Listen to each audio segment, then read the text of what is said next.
See you. I'm Kyle Rapinchuk, and this is my friend Sara Osborne. And so we've been friends for, when you guys moved here, 2012? It's 2012. So her husband Rusty and I have been good friends for a lot of years. Our families are friends. Our kids hang out together sometimes. And so Sara has kind of a different background in education than I do, and yet over the years we've been interested in many of the same things. And so a couple years ago we did a presentation together on cultivating creativity in the classroom and used Andrew Peterson's book Adorning the Dark as kind of a launching pad for that. And I confessed then that I have this tendency when people tell me to like get interested in things that I don't always immediately accept it. And so I didn't immediately get obsessed with Andrew Peterson, but as soon as I finally kind of opened that up, then it was all over, and I'm still completely like, he's my best friend, even though I've never met him, kind of thing. And that's great. We have the same best friend. So anyway, we led a workshop together on that, and it went pretty well. And so we didn't do the conference last year, which made us very sad. But I asked Sara if she'd be willing to co-lead something. It's really something that she had worked on. She had written a piece for the Classical Thistle a few years ago, done a workshop on the idea of the death of words. And so it was something I wanted to kind of resurrect, if I could make that pun on the death of words. And say, I think this is still a problem in our society, and probably even more so. And so anyway, we tried to put this together with kind of our own areas of interest, and we'll see how it goes. I think it's going to be great. So let me pray for us, and then we'll dive right in.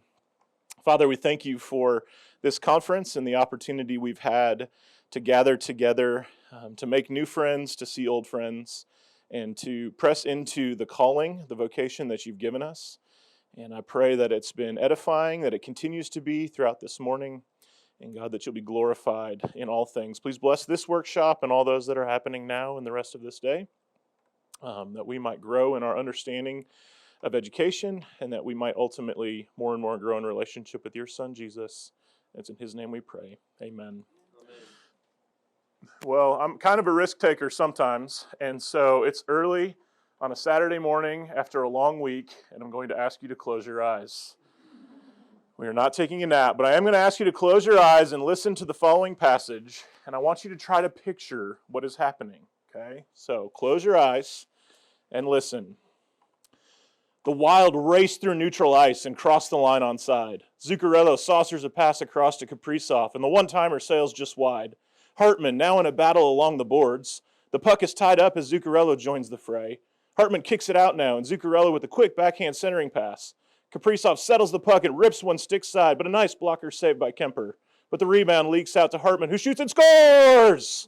Hartman lights the lamp to give the Wild a 2-goal lead late in the third. All right, you can open your eyes. Some of you probably have a decent idea what's going on. Although in this part of the country, it's rare to have more than a handful who could picture this hockey scenario in great detail. Does anybody know what's going on there? Feel like you could summarize what's happening?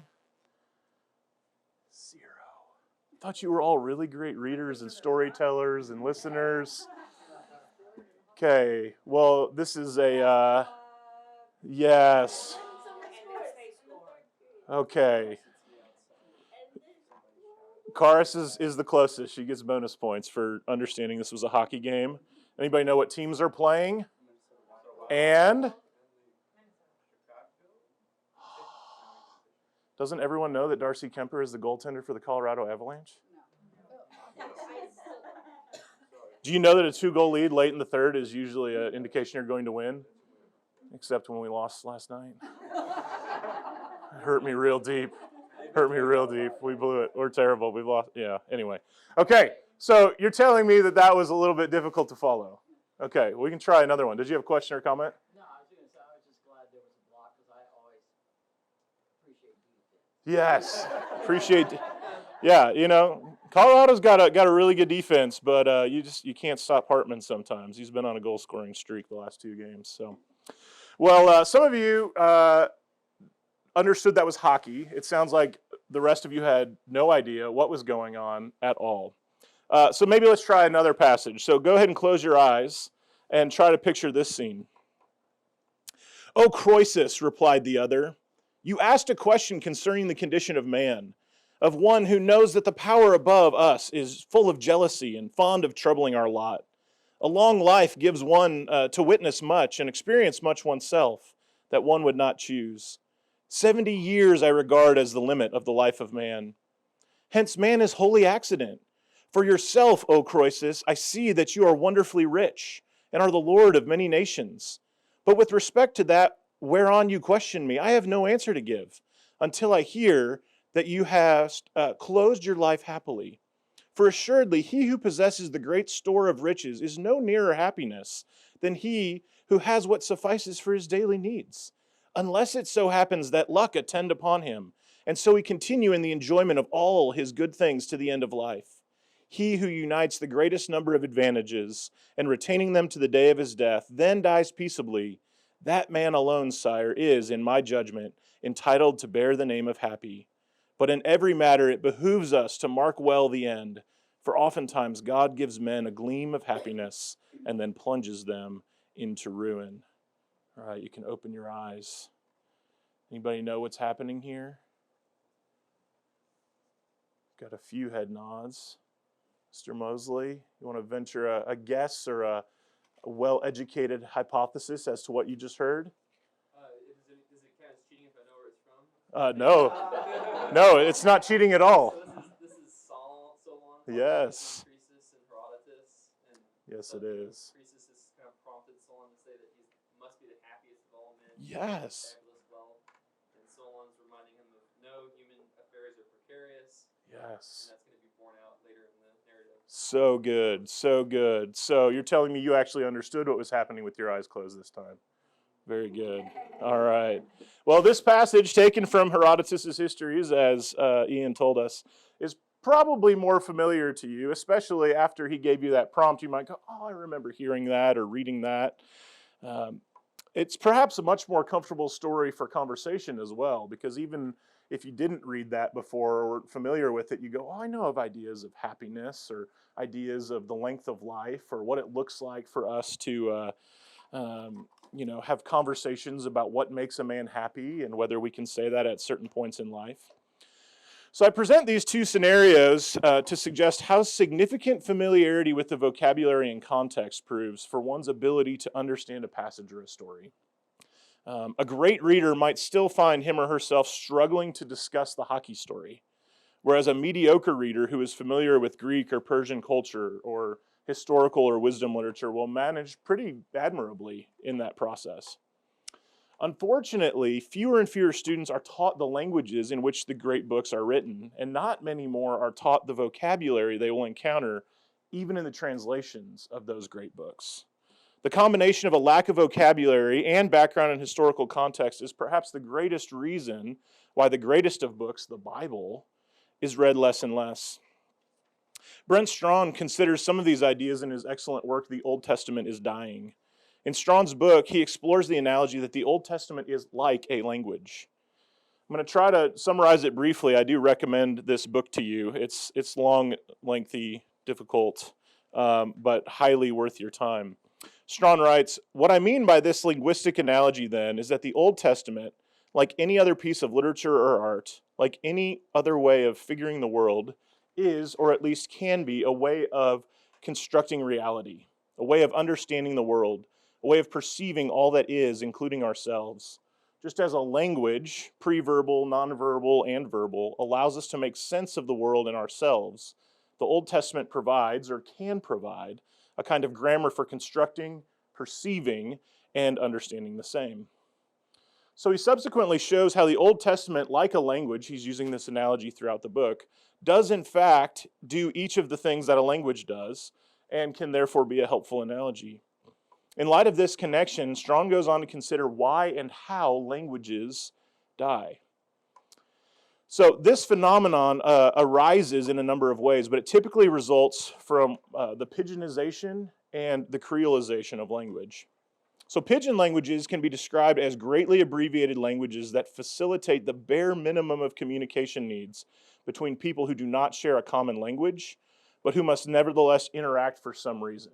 So trade, or residence in highly traveled areas, military defeat, colonization. In our particular world, we might say friends you meet on social media, things like that. Pidgins are therefore contact languages.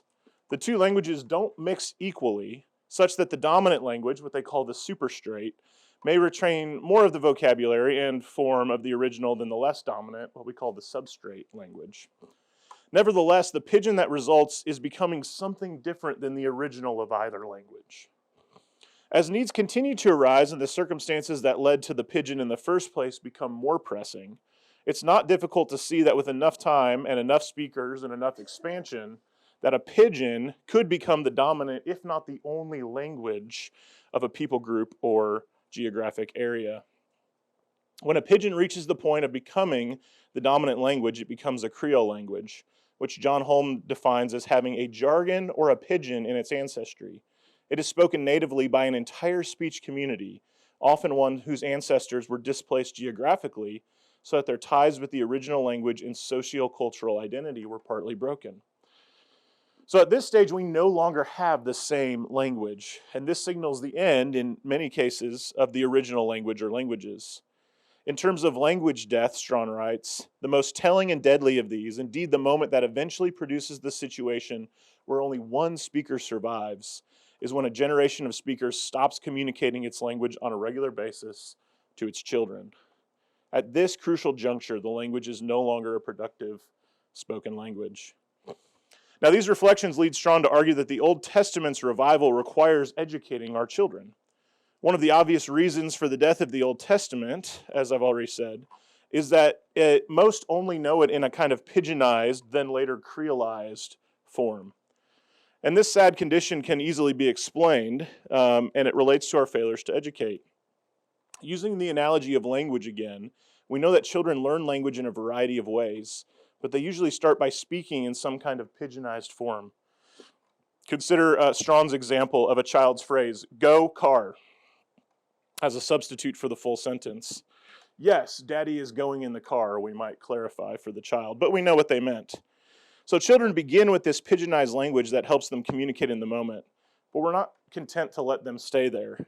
Imagine a high school student who's going to get a job and they say, well, how do you plan on making it to work every day? And they say, go car. They're probably not going to get the job. So with respect to the Old Testament, most children never really move beyond the moralistic Old Testament story pidgin that they are taught. We get a kind of, Abraham had faith, so you have faith too. Noah was righteous, you be righteous too. Daniel had courage, you have courage too. These are intelligible utterances about the Old Testament, but only insofar as they lead to deeper understanding and use of the language later on. Unfortunately, because the Old Testament is not taught in terms beyond this pidgin, children are becoming young adults, who become parents of children, and these new parents no longer know the language, therefore don't speak in that language, and therefore that language dies. So the most strategic way to save something like the Old Testament is really the most biblically responsible way to disciple, which is to teach our children. There are still those who know the language of the Old Testament, and they need to be teaching this language to the next generation of children, as well as teaching the next generation of parents about the language of the Old Testament and how to teach their children. If we can once again be united as a church and teach the Old Testament as our first language, we can recapture the Old Testament as Christian scripture and revive it as a learned, spoken, and lived language. And this recapturing and reviving will revive the hearts and minds of the church of any age. So I think this is a lot of background to just kind of set up basically Sarah's workshop. I'm just like the herald of good news, right? But I think this is true of truth and goodness and beauty and justice and the rest of the great ideas, the moral virtues and knowledge that we study in classical Christian education. And these ideas, virtues, and transcendent ideals cannot be taught well if we lack the vocabulary and language to do so. If that language dies and our children can no longer encounter the great books, even in our own language, right, our own translations, then they do not encounter the ideas or virtues or transcendent ideals inherent within them. The Western tradition indeed dies because our language is insufficient to communicate those truths. So, like strong warns of the Old Testament, the great books and the ideas and the virtues are, I think, at risk unless we combat the death of words. We must save words, and if you'll forgive the slight hyperbole, in doing so, we'll save Western civilization itself. So, Sarah, please tell us how to do that. Unfortunately, before I bring the good news, I have to bring the bad news. Oh, Should I take them right? oh yeah. Forgot already. Not exactly sure where to put it. We'll see if that works. There we go. Okay. So the title of our workshop actually comes from an article by the same name written by C.S. Lewis, because all good classical education workshops drop C.S. Lewis. Here's my attempt. Yeah, we did wait and give an introduction. So it's actually from a 1944 article in The Spectator. If you want to look this up, I did not bring copies since I wasn't sure if that was ethical. So, but you can go and find it. But it is a little bit difficult to find this. You will only find this article in its complete form for you to view or print off if you go to the Spectator website. So his article is called The Death of Words. And he basically is arguing that words that once had precise denotations have become emptied of that precision and exchanged for vague connotations. So basically, words are losing their power, and thus over time, they are no longer useful as such because they just are emptied of their strength. He gives the example of the word Christian, no longer coming along with doctrinal denotations, but relatively vague connotations of just moral or good. Even we would have cultural or political connotations with that in our country, for sure. He says words that were once used as factual indicators are judged by popular opinion and then lumped into basically being general expressions of either good on one hand or bad. So we have a bunch of words that were once more precise in meaning that we've just relegated to either meaning positive or negative. And you can see why then our students would be unsure as to how those words are all different if we've just lumped them into a general category of meaning. So words then, according to Lewis, lose so much of their original denotations that we must accompany them with words like real or true or really or very, in order to give them some sort of more precise meaning, if in fact that works. The example he gives is the word gentleman. We have to say someone's a real gentleman, a true gentleman. We can't just use the word gentleman anymore because it's lost some of its precise meaning. I'll give you a contemporary example of this that I just found. This is Wednesday, February 2nd edition of the Wall Street Journal. Came across this article called Roll Over Kierkegaard, It's All Existential. I also recommend that you look that one up. You can look it up. It's called Roll Over Kierkegaard, It's All Existential in the Wall Street Journal. You can access that online as well in a printable version, even if you want individually. And basically, the point of this article is just to highlight the prolific use of the word existential in numerous avenues of media and speech, in such a way that it's starting to move into that category of a vague word that means like really big human problem or something like that. And so, people aren't connecting it necessarily with the philosophy from which the adjective stems anymore. You might find it to be, it's a somewhat humorous read. He ends with the line, "We are, I fear, becoming the boy who cried existential." So I think anyone will appreciate his wit in that article that would be in this room today. So that's a little bit of background about the Lewis article and some of his claims about what he saw happening in the 1940s, I should point out. Here we are in 2022 still having the same conversation. And I can draw on my personal experience as an instructor of college composition here at the college, and seeing this in a very real way all the time in my student writing. Students don't understand words in short nonfiction essays, and that results in their inability to discuss the text. They often don't ask questions about these words, which obviously compounds the problem. It's just a snowballing. Certainly one can't write about what one doesn't understand. So the problem definitely, from my perspective, starts even at reading before we are then becoming producers of writing. Student writing uses limited vocabulary, often repeating the same vague words over and over in an attempt to communicate meaning to the reader. This meaning is obviously not clear to the reader through this repetition of vague words. But when I talk with these students, they say, but you know what I mean. They don't understand that words are their vehicles for meaning.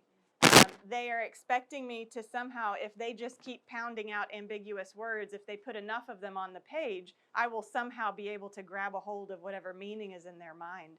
And I'm constantly telling them that as writers, you have certain tools in your toolbox.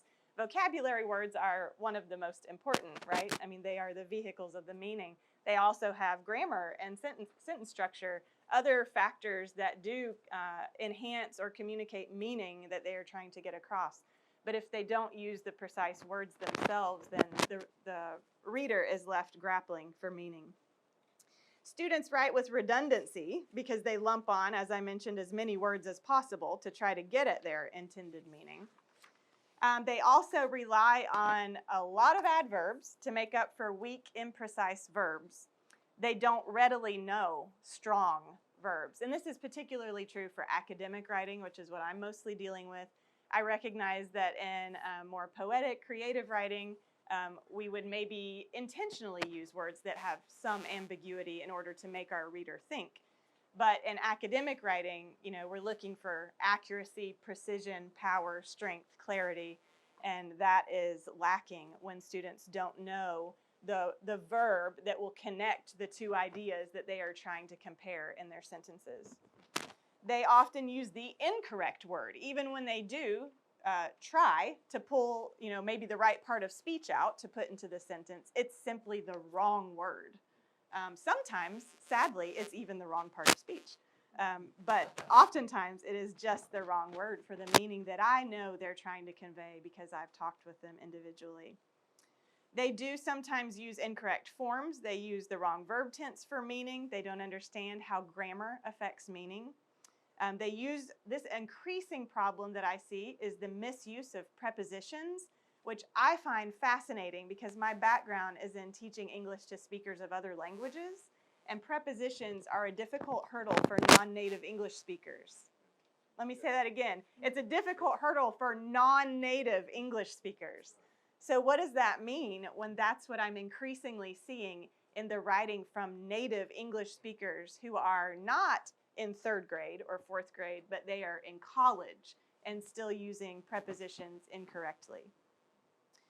Grammar and syntax do affect conveyed meaning, and students often don't seem to grasp that. So, why has this death of words happened? I think that's important to think about in order to come up with constructive solutions. First of all, I think we all would mention right away just the absence or reduction of reading that has made us less familiar with important vocabulary. We're guilty of this ourselves, right? As busy teachers and parents, how much do we take in a frenetically paced society?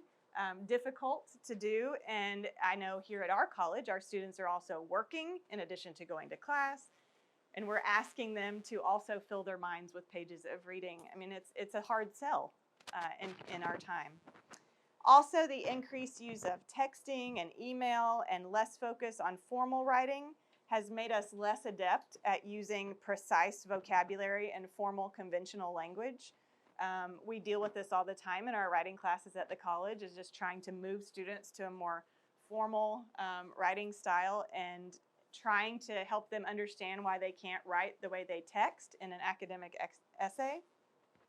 And I would like to point out the effects of digital reading on the brain. So even when we are reading, in digital format, whether that's an ebook, even if it's on the best, most book-like looking, paper white or whatever, or whether you're reading just articles on a screen for research or whatever, it is affecting our memories.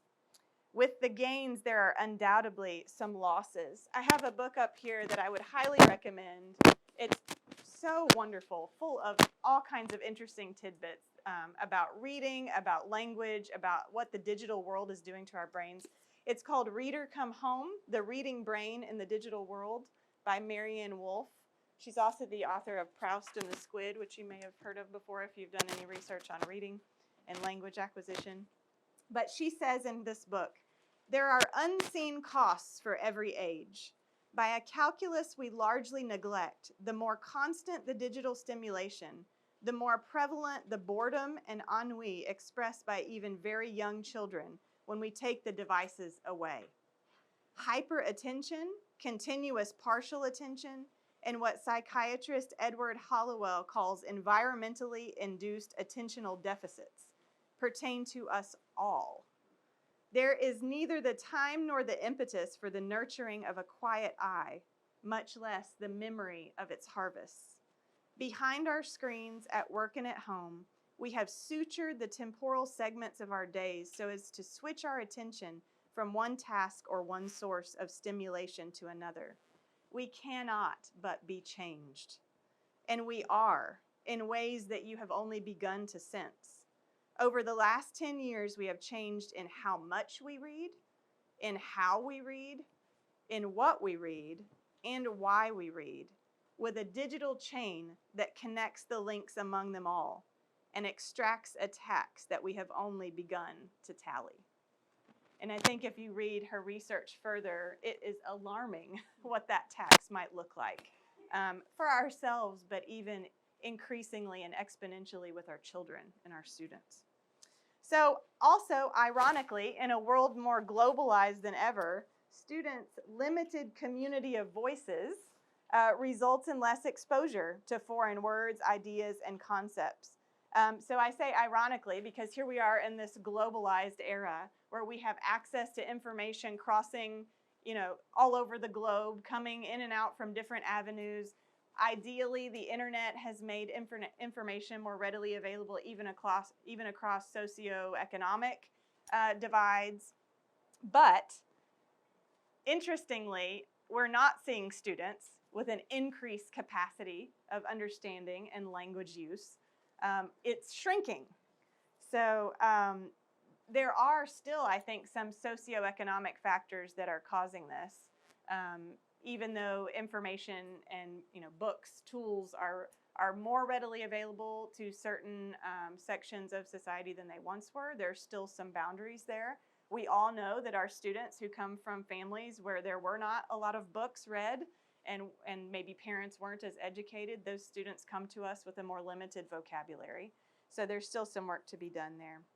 Marianne Wolf says of this, children who have less exposure to books have different vocabularies and different experiences with stories and plots long familiar to other children.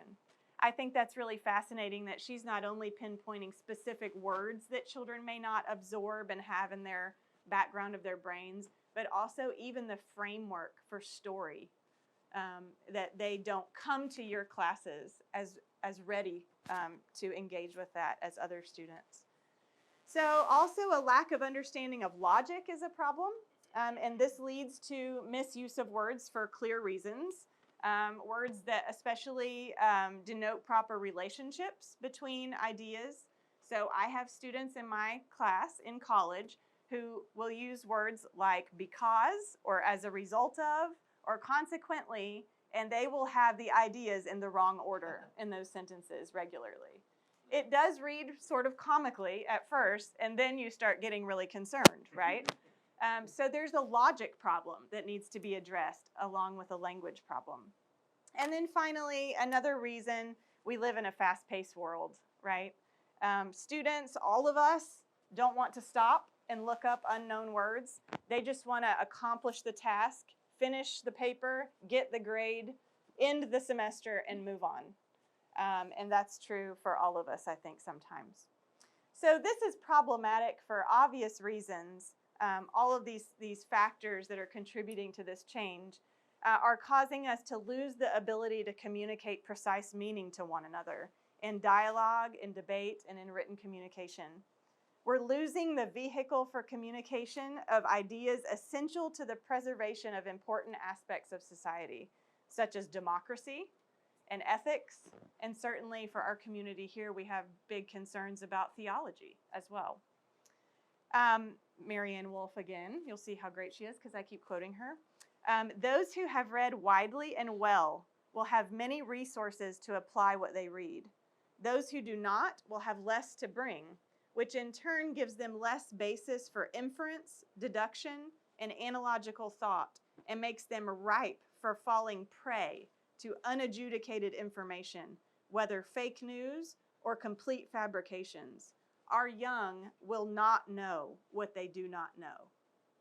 And I think that makes a big case for why this is problematic. We used to read an essay by Benjamin Barber in my comp class, and he writes, Jefferson and Adams both understood that the Bill of Rights offered little protection in a nation without informed citizens. Once educated, however, a people was safe from even the subtlest of tyrannies. And how does that subtlety often take shape? In well-crafted speeches with words. Truths like Christian are losing common understanding and become mere preferences of connotations of good or bad. That's obviously problematic. And then finally, our posture towards truth is at stake. Vague vocabulary mimics ambivalence toward or disbelief in knowable truth. If we can't define words about key ideas, what does that mean about what we believe about those ideas? In some ways, it's simply a product of postmodern thought. If we believe in truth, we should be ready for our precise defenses of words to be countercultural. So, finally, in his essay, C.S. Lewis ends with the quote, "Men do not long continue to think what they have forgotten how to say."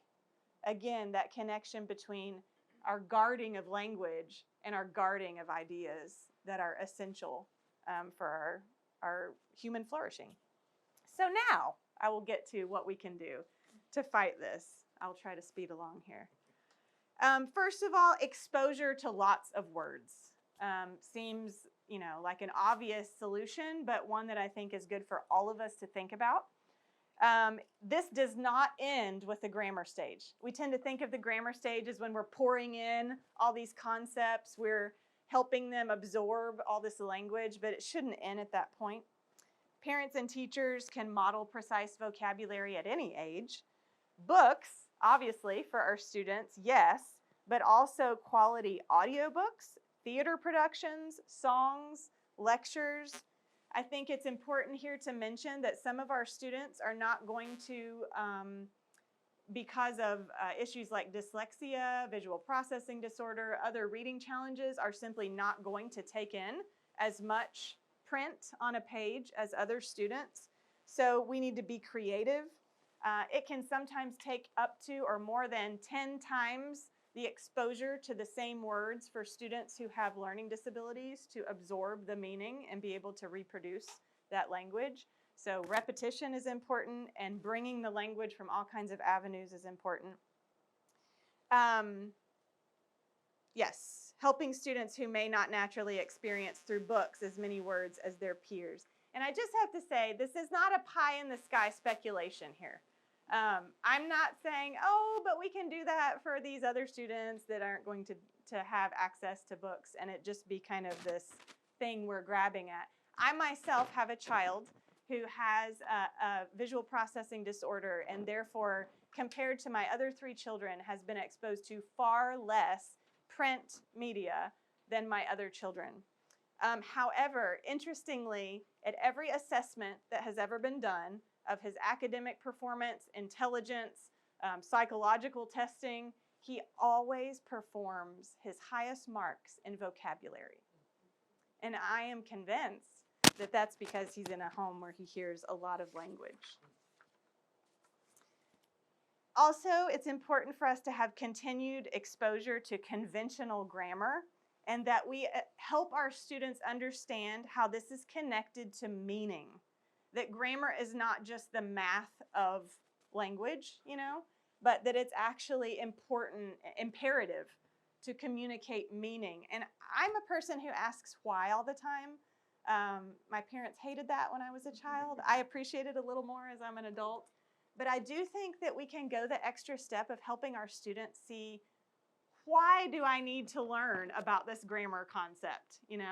Well, if you don't, what if you said it this way? What would that communicate to your reader? Just helping them see the bigger picture of how language works. Also, Latin helps students decipher many English words. We need to give our students a broadened community of voices. This can have to do with a variety of genres of text. We can model this.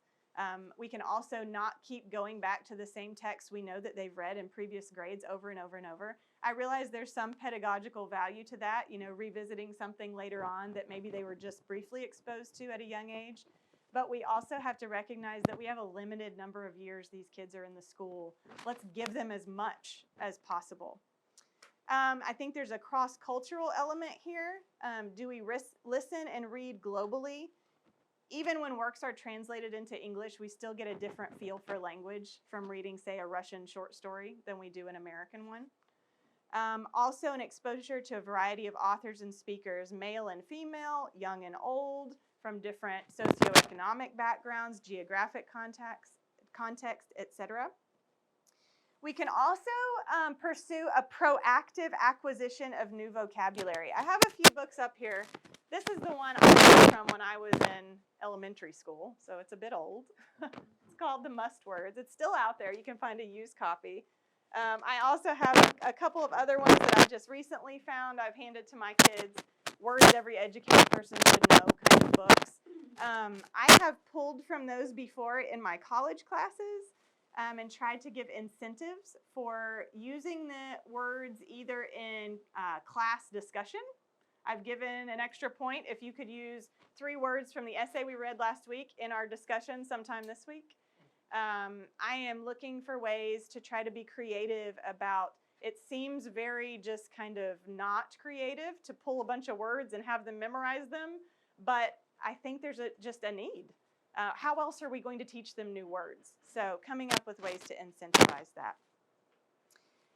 So systematic vocabulary study. Also explicit instruction regarding connotations as well as denotations of words. This is similar to having to teach idioms to ESL students, right? And learn the difference between literal and figurative language. I find myself having more and more discussions about the connotations of words, both with my own children at home when they use a word at dinner and it's just not quite the right word, or my students in my classroom. I think that's an area of deficiency for those that don't have a large language stockpile to pull from. They get at the right direction, but not quite the right word, and it's because they don't understand the associations yet with those words. I think we can also engage in pre-reading and reading tasks, which help students get set up to pull from their memory, to activate ideas that are back there that at some time they've been exposed to, but we just need to reach back there to help them use that information actively in the classroom. Marianne Wolf says, it's still a matter of amazement to me that what we know before we read any sentence prepares us to recognize even the visual shapes of the individual words faster and to understand their meanings more rapidly and more precisely in any new context. From the moment your eyes hit the black curves of the first letter of the word in print, your brain is already shooting back to previous connections. Think about what that implies for children who don't have those. Also, we need to foster a community where question asking is encouraged so that students are comfortable and confident asking the meaning of words. I've already mentioned that we can give incentives for using new words, for integrating that into writing projects or other things that are going on in your classroom. And then, of course, as teachers, we are still learning new words. At least I am, so confession there. Don't discount the effect it has on students to let them see you doing this. Look up words in front of them. Tell them the truth when you don't know the word that they're asking about. It serves both of you to model this well. I also think in the classical world, we have a couple of assets already. We're using primary texts a lot, which is forcing our students into vocabulary they might not already know. And we already believe that there should be an element of challenge, that we're moving up towards when we're teaching different texts. In his book, How to Read a Book, Mortimer Adler writes, if you are reading in order to become a better reader, you cannot read just any book or article. You will not improve as a reader if all you read are books that are well within your capacity. You must tackle books that are beyond you, books that are over your head. Only books of that sort will make you stretch your mind. And unless you stretch, you will not learn. Finally, I will talk just a little bit about accountability and use. And I have in mind particularly in writing, since that's what I deal with the most. I frequently mark words in student papers with a WC. And that is not a direction to the restroom. That is telling them word choice. It's the wrong kind of word, it's the wrong connotation, it's the wrong form of the word. There's a problem with this word. I don't replace the word for them. I simply mark it, and they have to come to me and we have to talk about why that's the wrong word. That's been really helpful in my classroom. Also, I think it's important that we insist on clear writing across all subject areas and not just in English class. I recognize we may not be grading for that when we're trying to focus on the main thing in our other subject areas. But I do think pushing for clarity is still important. In order to teach students to avoid vague, empty words in favor of strong, precise ones, you might develop some sort of list, suggestions of words that they should not use. We use a list like this that is constantly being debated and modified, but I do think it has some value. It just doesn't need to become a rule, necessarily. And then, of course, again, I just reiterate that I'm teaching students writing for academic purposes. So there are different rules and different other avenues of writing. But, words like stuff, thing, something, everything, someone, fun, good, bad. Like these are vague, empty words that they need to move beyond. So you can come up with your own list. If you're curious about what's on mine, I'd be happy to share.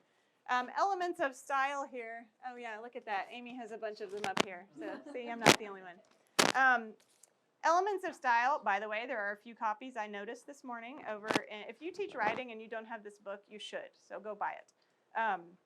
In Elements of Style number 16, he says, use definite, specific, concrete language. And there are some examples in here, comparisons between what it looks like to not have that and to have it. That's so helpful for students because you have to remember they don't have a framework for this. They can't say, oh yeah, this is better than that because here's the difference. They're still over here with the vague, ambiguous, wordy sentences. When you show them concrete, specific, definite language and you hold it up next to the other one, then you're helping them learn how to recognize the difference and then be able to do something in response to that. So show them those differences. Kyle has some more strategies for you and things we can do in our classroom to help students deal with this.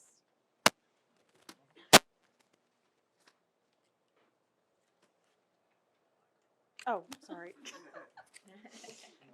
This is we need like a commercial or something. Yeah. Maybe we could do that on the video. A song. And Graham plays the song. Yeah. It'll just like show all the books you recommended. Just panning the audience. And where you can purchase them or something. Yes. Yeah, we're good. I'm back. Okay. So one of the things that over the years that I've been contemplating is how do I do this very kind of thing? How do we kind of take the idea of vague language and help students with those concrete, meaningful type words? And I found that it became really significant for me. I just used really, by the way. This is why, though, because we talk this way all the time. And that's what I began to realize is as I go through my day, I speak the way that I am spoken to. And over time, this is what happens with the pigeonization and creolization of language, is we begin to make that the way that we then write. And I've always tried to make sure I'm writing in a way that is more clear, more precise, more meaningful, that I'm using the right word and not just any word will do. And so last summer, one of the ways that I tried to do that personally was to put on myself the constraints of poetry and to work within the realm of poetry. Because in poetry, you can't just choose any word. When you have certain constraints, you must choose the right word, the best word. It opened up metaphor, symbolism, it opened up rhyme scheme, it opened up any number of things in which I go, to be faithful to this text, I need the right kind of word. And I'm also trying to find the right kind of word within a certain grouping of words, whether I'm trying some kind of alliteration. I now am linked to, this is limited to the first letter of what I'm working with, or I'm limited to, it must rhyme with this previous word that I used. And if I can't find anything I like, then I need to change that previous word that I used in order to communicate the meaning. And so I was working through the idea of how do I help my students with that transition. And I probably shouldn't confess this on video, but I'm going to do it anyway. I teach our senior literature class after Amy Martin teaches our freshmen through juniors. And she'll use the dead words list as a way of helping them. Hey, this is the wrong word. This is not a good word. This is not a precise word. And so when they get to senior year, one of the first questions they always ask me is, do we have to follow the dead words list?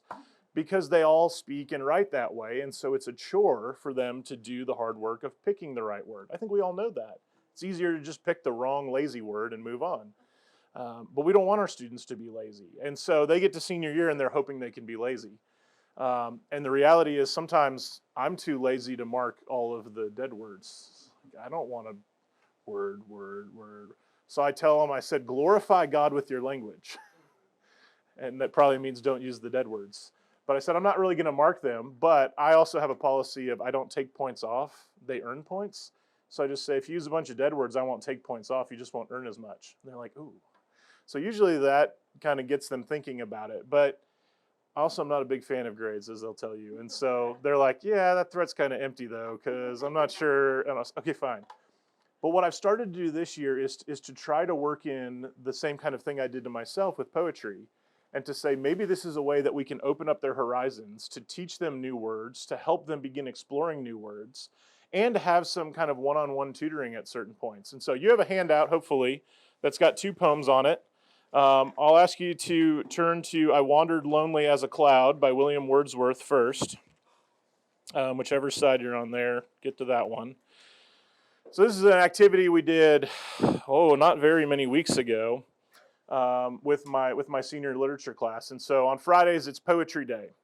And so we've had a lot of snow days on Fridays, so we've only been able to do 4 or 5 of these this semester. So my students don't know many words yet, but it's working. And so what we'll do is I'll read the poem, and I won't spend a lot of time on, I in fact almost never give a whole lot of analysis to it. I just kind of leave it for them to think about a little bit. But then I use that poem as a way of putting certain constraints on them. So I'll just kind of, in a quick way, kind of give you the example lesson, and then we won't really have time to do the other one today. But that'll be okay. I'll tell you what it is, and then you can take it on your own and see if you wanted to try it yourself or use it with your students. But I Wandered Lonely as a Cloud by William Wordsworth. I wandered lonely as a cloud that floats on high o'er vales and hills, when all at once I saw a crowd, a host of golden daffodils, beside the lake, beneath the trees, fluttering and dancing in the breeze. Continuous as the stars that shine and twinkle on the Milky Way, they stretched in never-ending line along the margin of a bay. 10,000 saw I at a glance, tossing their heads in sprightly dance. The waves beside them danced, but they outdid the sparkling waves in glee. A poet could not but be gay in such a jocund company. I gazed and gazed, but little thought what wealth the show to me had brought. For oft when on my couch I lie in vacant or in pensive mood, they flash upon that inward eye, which is the bliss of solitude. And then my heart with pleasure fills and dances with the daffodils. And so what I did with this one is I asked a few questions about what do we have going on here, what are you seeing, What is this idea of floating over? What is the cloud doing? How do you wander lonely as a cloud? Some of those kinds of questions. So we briefly explored some of those metaphors and themes within here. And then I asked, are there just some words in this poem that you don't know? So what do you think? You don't have to admit I don't know this word, but what do you think maybe a senior in high school may not have known in this poem? Okay, yeah. What else? Yeah, joke. What's that? Yeah, veils, pensive. There's a few in here, right? So that's already an initial recognition that there are some words I don't know. I'm going to have to look them up. And so some students asked, what does that mean? And I'm able to tell them. In this case, I had prepared the poem in advance, which is usually a good idea. And so if I didn't know a word, I would have looked it up in advance and told them. Sometimes we'll encounter words in something that we're reading that oh, wow, I totally forgot that word. I have no idea what it means. And we'll look it up together. And I go, I don't know. And Eli's usually the guy who goes and gets the dictionary for me. And they'll read it out loud. Usually my guess is pretty close. I feel pretty good about that. I say I'm notoriously bad at defining words, but I use them correctly. So when they ask, what does that mean? I go, I don't know, but I know how to use it. So that's not really maybe a great answer, but it's funny. And they like that. But I asked them to then work within the confines of this poem. So what do you notice about the rhyme scheme? Just a very basic thing. What do we have for the rhyme scheme here? Eli, thanks. A, B, C, C. Yeah, so we've got that first and third rhyme, second and fourth rhyme, and then fifth and sixth rhyme. So I go, you have a consistent rhyme scheme within this poem, and you're going to work within the confines of that. So I asked the students, I said, I want you to begin with Wordsworth's words. I don't know if you've ever seen Finding Forrester. Anybody seen that? It's an excellent movie in which this is one of the ways the kid's like, if I can write about anything, I don't know where to start. So he says, start with my words and then go on from there. So I go, let's do that. Instead of just writing your own poem following this rhyme scheme, I'm putting parameters on it. I wandered lonely as. Those are the first words you write. So we're not going to have time to finish, but go ahead and write it down as though you're completing this exercise. I wandered lonely as. And then I asked them to choose their own simile, because we know that a simile is a comparison between two things using like or as, and here we have the word as. So he wandered like or as a cloud, but you can't pick cloud because he picked cloud, so you have to pick something else. Don't be that student that says, well, I really want to wander lonely as a cloud. It makes sense to me. I resonate with that. I really resonate with floating and high or that. And it's like, okay, you're just copying the poem at this point. So you wandered lonely as, and then you would pick your own simile. And then I asked the students to complete those 6 lines. When they get their simile, they've completed line 1, and then write the next 5 lines, following the same rhyme scheme as the poem. I've now put parameters on them. You're wandering lonely as something. It's kind of hard to wander lonely as a crowd, although there's something interesting going on with that in this poem, right?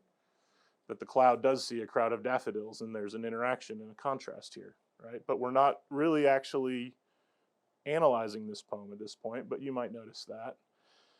So you have to wander lonely as something, and so I asked them to kind of come up with what that simile is, and now they have to finish out their six-line stanza following that rhyme scheme. They now have to traffic in words. They have to choose the right words, and there's limitations on the words they can choose, which means there really is a right word, because if the word doesn't rhyme, it's the wrong word, because the assignment requires that it rhymes. Not all poetry has to rhyme, but this one does, and I've forced them into that exact rhyme scheme. They're like, well, I want to rhyme the first 2 lines, and then the next 2. No. 1, 3, 2, 4, 5, 6. You got to do it. And some of the things they come up with are fantastic. Some of them I haven't seen yet and will be fantastic because they write it in their journal and I haven't picked those journals up yet. Give them time to really polish them, right? Make them perfect. And occasionally if a student finishes that before the end of class, then I'll ask them to share. And it's been really fun to have them share. I do those along with them so that I don't ask them to do something that I'm not doing. That doesn't mean you have to do every assignment you give your students. But I think this isn't really a lesson from ours, but just a bonus points. I find it really helpful to kind of step into the experience of the students and say, I've asked you to do this, I'm going to do it. And they really appreciate that. You appreciate that, right? They appreciate that. So, especially true with writing, because that's one of those, especially when you do poetry too, because poetry has that very personal kind of sense where people recognize, hey, when I'm reading my poetry, I'm like bearing my soul in some particular way. So I was going to pull up mine and I didn't bring it, so I have to look it up here on my phone. Sorry, I hate doing this technology, but that'll give you a couple minutes if you want to try to start working it out. You can write amongst yourselves. Did you already do it? I did both of them. Oh, nice. You want to share while I look mine up? I wandered lonely as a lost love. I stroll burdened by pain. There will be no turtle dove. All it does is seem to rain. I want to smile, but I think I'll walk another mile. Nice. Thank you, Eli. I have one I wrote just for you. Just for me? You wrote a poem for me? Oh, man. Where it's going to end in the rest of the poem. I wandered lonely as a pup that skids on ice round boards and skates. A fan I saw, he looked a smut, a ghost ablaze with pained face. Beside the rink, he's bold with beard, stuttering, cursing in his tears.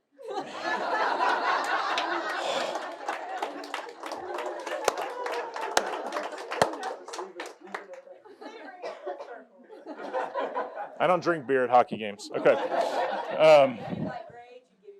I would give him an A for sure. My students know this. I'm not above bribery. If you write about things I like, teacher tax is a different thing, but it is a real thing. As you know, the Bible says love covers a multitude of sins or something like that, right? Yeah, flattery. I'm pretending to like what you like covers a multitude of sins. Although there weren't many sins in that. That was a pretty good, maybe drinking beer with I don't know, cursing at the yeah, I don't know. So I don't know why mine went to the other one. I've seen too many hockey fans, and that's not what they're drinking. So this is what I wrote, and I shared with my students. I said, I wandered lonely as the sun, whose bright light slowly fades. After its heavenly course has run, the ark God formed and made. I too fade into darkness because of sin, yet like the sun, I'll rise again. So I sin and again. It's classic poet technique. But it gives me a chance to teach them how like rhyming kinda is a totally legitimate thing. So those are fun exercises that I've found. It introduces them to good poetry. It introduces them to new words. It forces them to work with the currency of their own words. Sometimes a student will go, Dr. Rapp, how do I rhyme with this word? And I go, you better change that word, you got nothing. Or I'll go, oh yeah, you could use this one, and they've just now learned a new word. Or they found, thank you, that association drawing forth something they already knew, making that connection. So we're out of time, but let me tell you what the other one was, because it's another way that I try to integrate the things that we're learning. So my seniors were in that same class. Fridays are poetry days, but in that same class we were reading the Chronicles of Narnia. And so we had just finished The Lion, the Witch, and the Wardrobe. And so I had them read Light Shining Out of Darkness by William Cooper. It's one of my favorite hymns, and it's based off of hymns I know are poems and then set to music later and all that, but get the idea. One of my favorite hymns, and so this poem by William Cooper is just fantastic. And so we read it together, and I had them kind of look at it a little bit and explore a few things. And I asked them to do much the same thing, in which I said, hey, you're going to write 4 lines, and then you're either going to summarize the theme of the whole book or describe a scene within The Lion, the Witch, and the Wardrobe following the rhyme scheme. So now I'm activating learning in Narnia to the poetry and getting them to do words. And so I'm trying to do as many things at once without it being confusing. And so I asked them to do that very thing, and we had several students who, a couple of them shared that day and did an excellent job.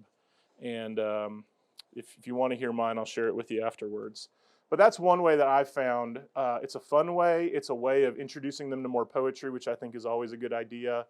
It doesn't take a sledgehammer to the poetry and quadruple juice the grapes kind of thing. I think sometimes that's what happens with the poetry, is by the time the students get it, it's like the olive oil press, and it's like this is the fourth time we've gone over this, and there's nothing. It's terrible. But when you can just kind of get them excited about that and work within the world of that poem, but using their own language and building, I found that to be really productive and fun, and it gives students some boldness to share. And so I'll just this is weird because you guys are right here, but one of our students who does not talk much in class has been one of the ones who has shared his poetry a couple of times. And it was really quite good. And I had no idea he had the gift of poetry. So now he's outed, and I'm going to call on him more often. But it's very fun to watch students kind of step up and share their own poetry. So we are out of time. Thank you so much for being here. You have one question?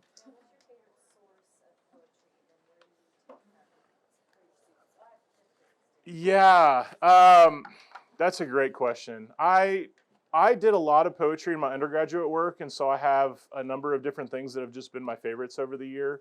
I'm a huge John Donne fan, and so I, like, in the fall, did 5 or 6 straight John Donne poems for different things in our analysis portion. But I have a 6 Centuries of Great Poetry book that's not like the best thing out there, but it's cheap and has these poems in there and a lot of other good ones. And it covers a broad swath of history. So you've got John Donne in there, but you got Gerard Manley Hopkins in there as well. And there's a good mix of things. And it's like a $8 paperback. So 6 Centuries of Great Poetry. Yeah. Also, Leland Ryken's Stolen Paraphrase book, excellent. It's beautiful. It's a collection. It also moves from old to new, and there's just a tiny bit of commentary on each one. Good. I'm now also personally obsessed with Malcolm Guite, so go read his poetry. All right. Thank you so much.